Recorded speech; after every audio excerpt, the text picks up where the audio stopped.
They drove back toward the Blackwood Ranch, the wagon a skeletal clatter over the rutted trail. Miriam hummed a tune, a melody of oblivious peace, unaware of the silent fury churning beside her. When they pulled into the yard, Gideon was at the corral, his hammer strokes driving a new cedar post deep into the earth. He straightened as the wagon approached, a man carved from sun-cured oak, wiping sweat from his brow. His blue eyes met Eleanor's, and the frown that creased his face was instant. A tension he felt before she even spoke. Caleb was nowhere in sight. They unloaded the supplies. Miriam bustled in the kitchen, chattering about the need for sourdough before supper. Eleanor caught Gideon's gaze and tilted her head toward the door. They walked until the house was a mute backdrop, the wind the only eavesdropper. "What kind of fire did you walk through?" Gideon's voice was low, gravelly. Eleanor told him everything. The stolen kiss near the livery, Ruby Redford's brazen smile, and the sound of her own palm connecting with Caleb's cheek, a sound she knew had echoed down the entire main street. Gideon's expression hardened, his jaw locking tight enough to cut glass. When she finished, he drew a long, slow breath, shaking his head in disbelief. "Lord have mercy, Eleanor. You slapped him in front of the whole town. That's a reputation you've earned." "I did, and you don't regret it." Gideon gave a slow, measured smile. "Not a damn bit. The man's been walking blind. Seems like it took a guess to show him the light." They returned inside just as Caleb entered through the front door. He looked like a man who had narrowly escaped a gunfight, haggard, his face still red on one side, his eyes refusing to meet anyone's. Miriam turned from the stove, her smile collapsing instantly. "Caleb, are you all right?" He grunted, moving to the table to pour water. "Fine." Miriam's gaze darted from him to Eleanor. Did something happen in town?" "Yes," Eleanor said clearly, planting the truth like a flag. "Something happened." Caleb's head snapped up, his eyes flashing a fierce warning. Eleanor ignored it, turning to face Miriam. "I saw Caleb in town. He was kissing Ruby Redford near the hay wagon." The room plunged into profound silence. Miriam's hands, holding a wooden spoon, went slack. The spoon clattered to the floor. She stared at Eleanor, her mind struggling to process the impossible. "What?" Miriam's voice was a barely audible whisper. "I slapped him," Eleanor continued, her voice steady as a rifle shot. "Right there in front of everyone, and I told him to go home and wash the filth off his lips." Then Miriam's gaze shifted to her husband. Caleb stood frozen, his face crimson, his fists clenched. Tears swam in Miriam's green eyes, but beneath them, a fire was kindling. "Is it true?" she asked. Caleb swallowed hard. "Miriam, it didn't mean, is it true?" Her voice cracked like a whip across dry air. He looked down at his boots. "Yes." Miriam let out a sound somewhere between a choking sob and a wild laugh. She covered her mouth, her shoulders shaking. Then, in an absolute shock to the men, she threw her arms around Eleanor.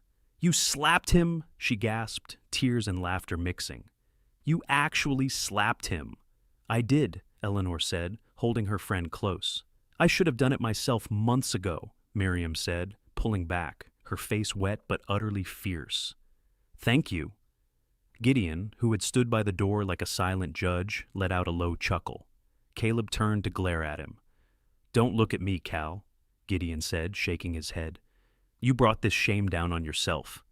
Caleb's face burned with humiliation. Without another word, he turned and walked out, slamming the door behind him. Miriam watched him go, her laughter dissolving into quiet grief. She wiped her eyes and sank into a chair. "I knew," she said quietly. "Deep down, I knew, but I never wanted to believe it." Eleanor knelt beside her, taking her hands. "You deserve a better man than this, a man who chooses you. Maybe I drove him away. Maybe if I had been different." "Don't you dare," Eleanor said fiercely, her grip tightening. "You gave him a son. You run this ranch. You loved him.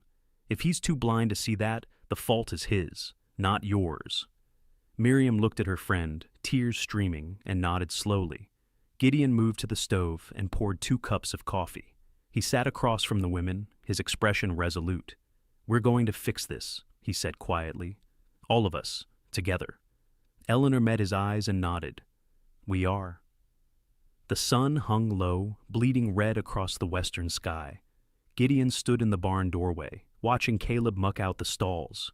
Caleb's movements were angry, jerky, the pitchfork stabbing the soiled straw with unnecessary violence.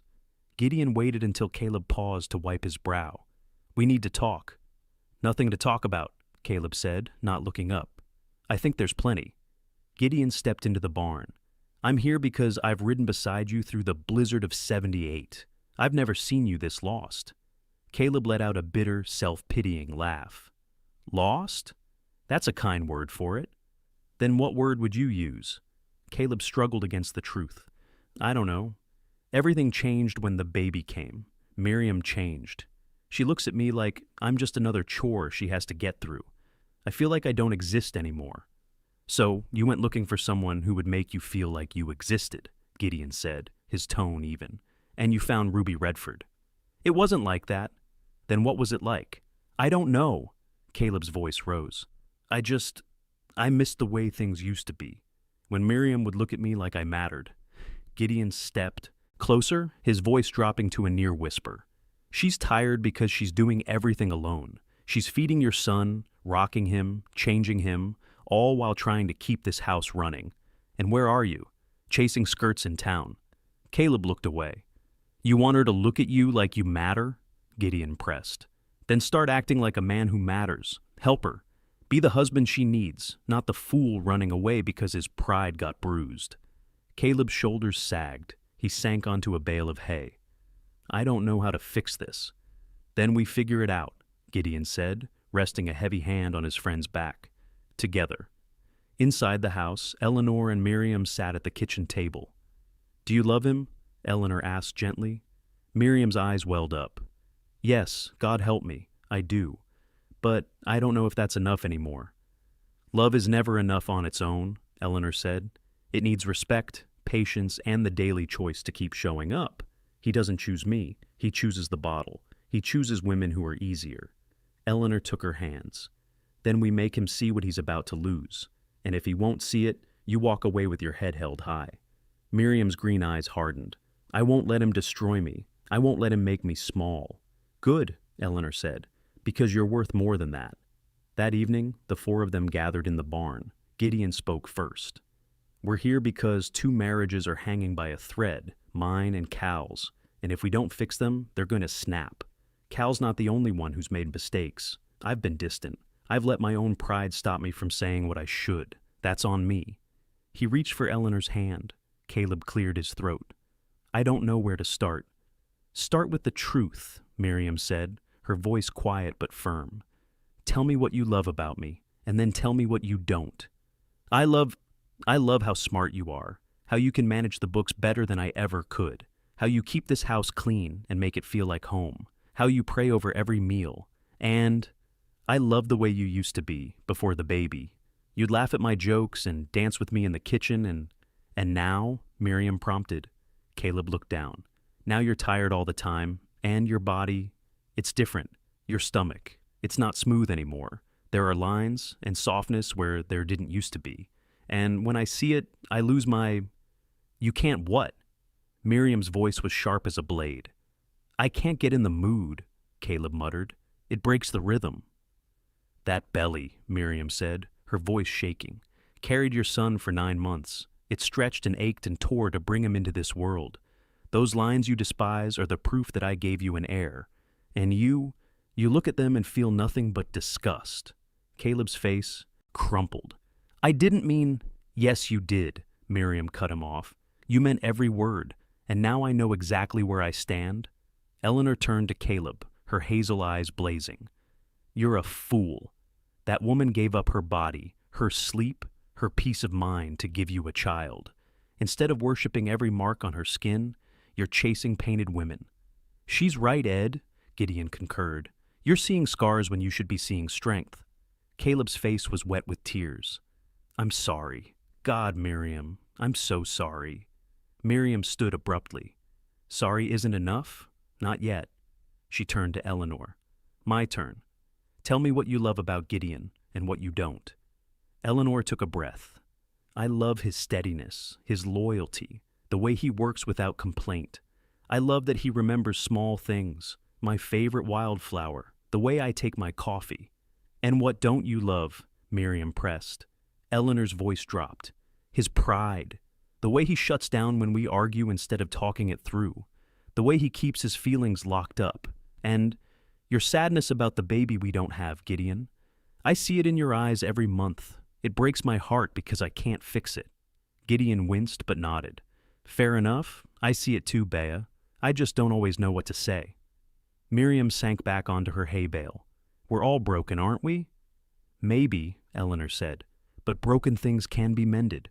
The next day, Gideon and Caleb were splitting firewood. I need to tell you something, Caleb said. Ruby wasn't the first. There was another woman a few months back, a widow who lives outside town, Maeve Coulter. It only happened twice. Does Miriam know? Gideon asked. No, and I'm not going to tell her. That's not your decision to make. If you're serious about fixing this, you tell her everything. No more lies. It'll destroy her. Keeping it secret will destroy her worse, Cal. Trust is like glass. Better to show the cracks all at once than have her find out later. Caleb looked sick. I don't know if I can. Then you're not ready to be the man she needs. That evening, the four of them gathered by the fireplace. Caleb brought out the whiskey. Last one. After tonight, I'm done with this stuff. Eleanor looked at Caleb. Tell her. Caleb's face went white. Tell her, Caleb, or I will. Miriam looked between them. Tell me what? Caleb closed his eyes, took a breath, and opened them again. There was someone else, before Ruby, Maeve Coulter. It happened a few months ago. It only happened twice. But it happened. Miriam's face crumpled. She set down her glass. Maeve Coulter, the banker's widow, the woman I bought flowers from last week. Yes.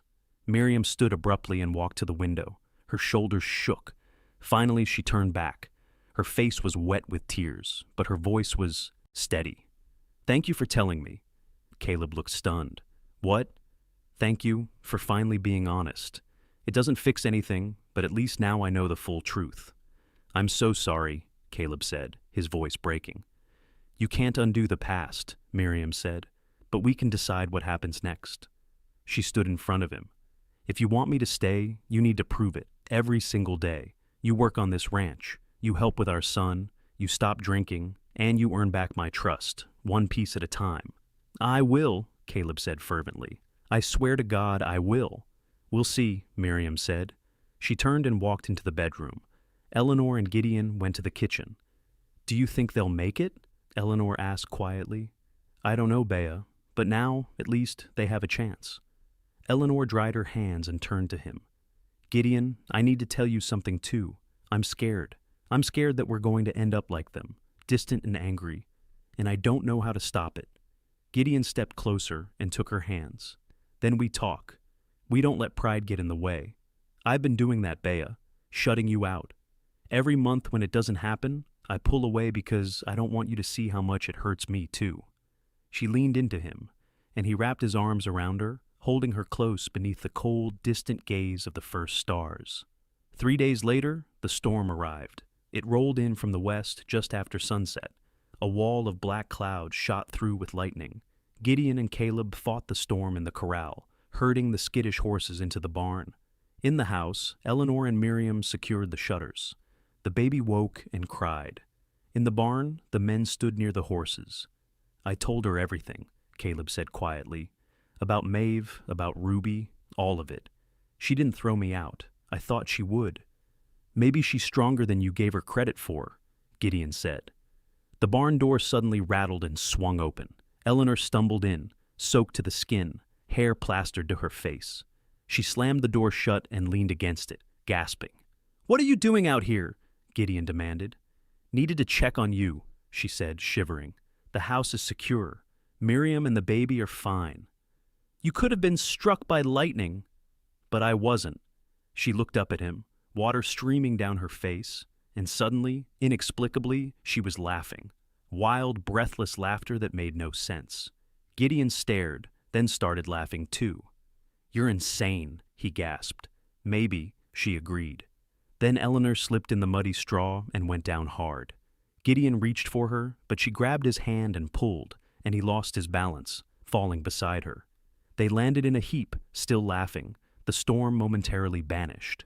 Gideon looked down at his wife, her eyes bright with mirth. Something shifted in his chest. A dam. Breaking. He leaned down and kissed her hard. A desperate, fierce kiss, tasting rain and mud and a sweetness he'd forgotten existed. "Cal," Gideon muttered against her mouth, "get out." Caleb grinned and slipped out the door into the storm, leaving them alone. In the house, Caleb found Miriam by the fire. "Where have you been, Caleb?" Gideon and Eleanor needed some privacy. Miriam's lips twitched. "I see." Caleb knelt in front of her, his eyes serious. "I know I don't deserve your forgiveness, but I want to spend the rest of my life trying to make it right." Miriam studied him. "I'm not ready to forgive you yet," she said quietly. "But I'm willing to try, if you're willing to earn it." "I am, Miriam. I swear I am." "Then start by taking your son," Miriam said, holding out the sleeping infant, "and rock him while I make some tea." Caleb took the baby, cradling him against his chest. The child was warm and solid. Caleb looked down and felt a flood of fierce, protective love. "Hello, little man," he whispered. "I'm going to do right by you, I promise." Miriam watched from the kitchen, her expression softening. Outside, the thunder was growing distant. Inside, two broken people took their first tentative steps toward healing. 6 months passed. Caleb kept his promise. He worked the ranch from dawn to dusk, and at night, he helped with the baby. He was present now, noticing when Miriam was tired, taking over without being asked. Slowly, tentatively, the intimacy returned, softer, more honest. In March, Eleanor woke with a familiar nausea. She turned to Gideon, her eyes wide. "I think I might be." Gideon's face lit up like sunrise. He pulled her into his arms, tears on his cheeks. They named their daughter Wilfred Rose Ashford. That summer, both families thrived. Caleb stopped drinking completely and expanded his ranch. Miriam started selling her exceptional butter and cheese at the Cedar Hollow market. Gideon and Eleanor built a modest cabin with help from their friends. In November, Eleanor went into labor. Miriam stayed by her side the entire time, holding her hand. When Gideon finally met his daughter, he sank to his knees beside the bed. "She's perfect," he whispered, his heart cracking open with love. The next summer, both families held a harvest feast. Caleb stood at the head of the table and raised his voice. "A year ago, I was a fool," he declared. "I nearly lost everything. But Gideon and Eleanor came here and showed us that love is a choice you make every day." He looked at Miriam. "I used to talk about how rare it was to find a woman with fire and grace. But I was looking at it backwards. The miracle is that a woman like Miriam would choose to love a fool like me. I will spend the rest of my life proving I was worth it." Miriam pulled him into a fierce embrace, and the crowd erupted in applause. Later that night, the two couples sat on the porch, rocking gently. "I used to think love was something that just happened to you, like a windstorm," Caleb said, holding his wife's hand. "But it's not. It's a choice. Every single day, you choose to show up, to do the work, to forgive and be forgiven." "I'm glad we came here," Eleanor said softly, leaning on Gideon's shoulder. "I'm glad we stayed." "Me too, Bea, me too." They had learned the oldest lesson the frontier could teach, that love, like a good fire, only dies if you stop feeding it. Redemption was not a moment, but a practice, a daily choice to choose grace over pride and forgiveness over resentment. As the wind carried the scent of sage and rain clouds, they sat together. They were not perfect. They never would be. But they were whole, and they were together. And under the endless Wyoming sky, that was more than enough.